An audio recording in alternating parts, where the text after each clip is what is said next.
Picture this. You're not tied to a post. You're not kneeling at the executioner's block. You're not even in a prison cell. You're naked, trapped between two wooden boats, floating in your own filth. You've been drenched in milk and honey, not as a kindness, as bait, because you're not the main act. The real executioners? They're buzzing, crawling, multiplying, and they're coming for you. This wasn't some medieval myth. It was real. It had a name, Scaphism. And it might just be the most horrifying way humans have ever come up with to kill someone. Forget burning at the stake. Forget the guillotine. Forget being drawn and quartered. This was worse. Because death didn't come fast, it didn't come clean, and it didn't come with mercy. Scaphism wasn't a punishment. It was a process, a slow, grotesque unraveling of the human body, mind, and soul. And the worst part? It wasn't just about pain. It was about watching you rot from the inside out, day by day, minute by minute, in full view of everyone else. Let's start with what it actually was. Scaphism was used in ancient Persia, reportedly during the reign of the Achaemenid Empire. The term comes from the Greek word scaphi, meaning boat, because that's what they used. Two hollowed-out logs, or two canoes, or a boat split in half. They'd lay you in one, legs inside, arms trapped, then place the second one over you, sealing your body between them, leaving only your head, hands, and feet sticking out. And then it began. First came the food. You'd be force-fed violently bowls of milk and honey until you vomited. They didn't stop when you were full. They stopped when your insides turned to liquid. Then they'd pour more honey and milk all over your exposed skin. Head, arms, feet, genitals, everywhere. You weren't a man anymore.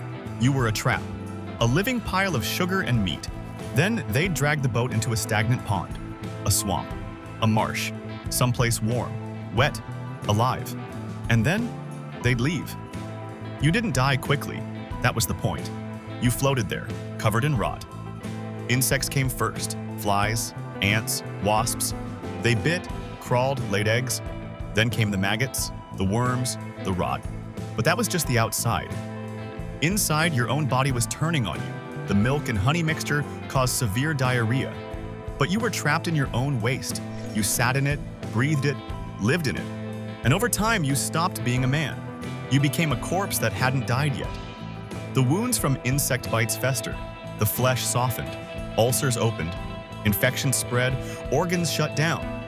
You began to hallucinate, to scream, to beg, but nobody helped. That was the whole point.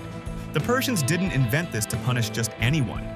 They reserved it for the worst of the worst: treason, murder, crimes against the throne. This wasn't justice. This was a message. Look what happens to those who defy us. Look what happens to traitors. We don't kill you. We let the world do it for us, and the world is cruel. Imagine surviving the first day, then the second. By day 3, your skin is peeling off in patches. By day 4, the stench is unbearable. You're half-conscious, delirious.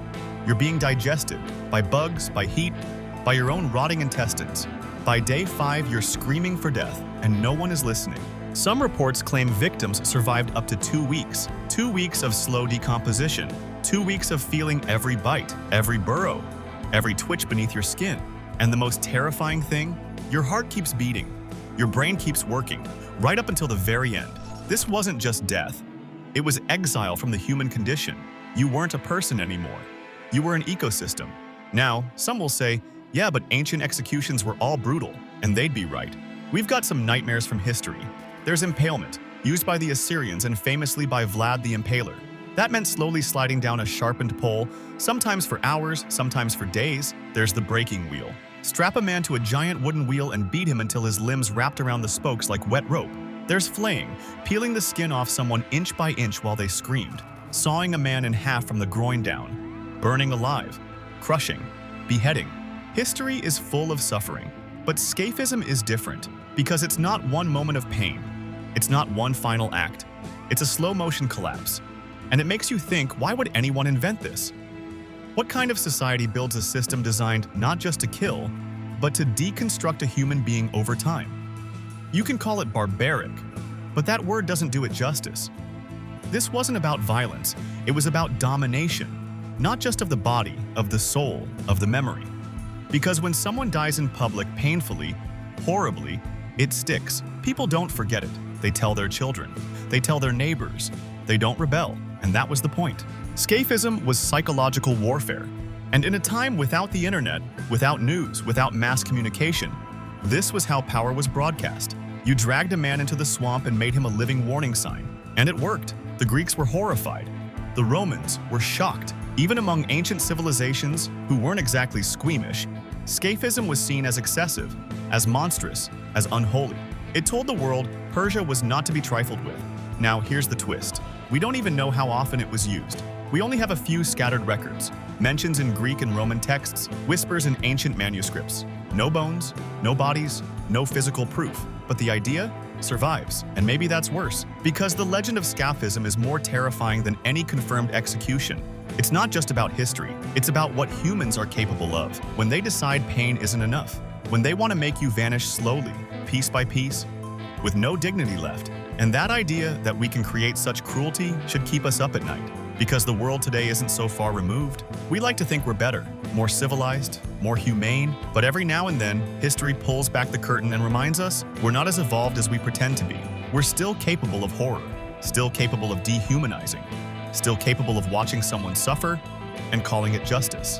Scaphism isn't just the most horrifying execution in history, it's a mirror, one we'd rather not look into.